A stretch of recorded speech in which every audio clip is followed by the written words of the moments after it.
নমস্কার বন্ধুরা। আজকের ভিডিওতে দেখে নেব ইউটিউবে প্লেলিস্টে ভিডিও অ্যাড করার সময় অনেক সময়ই এরর 404 এই প্রবলেমের সম্মুখীন হতে হয়।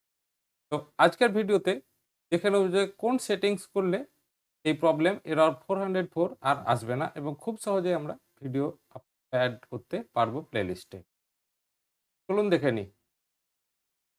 জাস্ট এর জন্য গুগল ক্রোমে চলে আসবেন।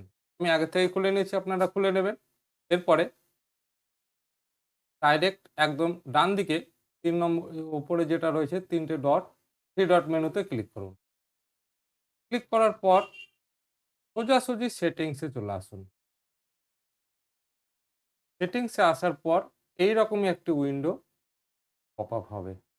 জাস্ট লেফট সাইডে বাম দিকে প্রাইভেসি অ্যান্ড সিকিউরিটি, এখানে ক্লিক করুন।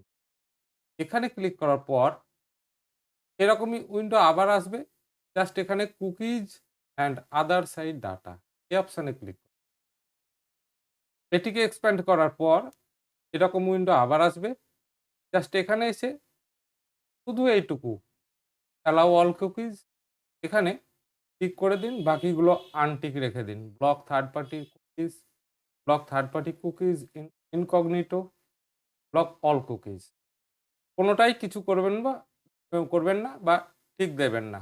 তো এই জায়গায় অ্যালাউ অল কুকিজ এ টিক দিয়ে দিন, বাকিগুলো আনটিক ছেড়ে দিন। ব্যাস এইটুকুই সেটিং। বন্ধুরা, এই সেটিংসটা করলে আশা করছি আপনারা এরর 404 প্রবলেমের হাত থেকে রেহাই পাবেন এবং এই প্রবলেমকে ফিক্সড করতে পারবেন।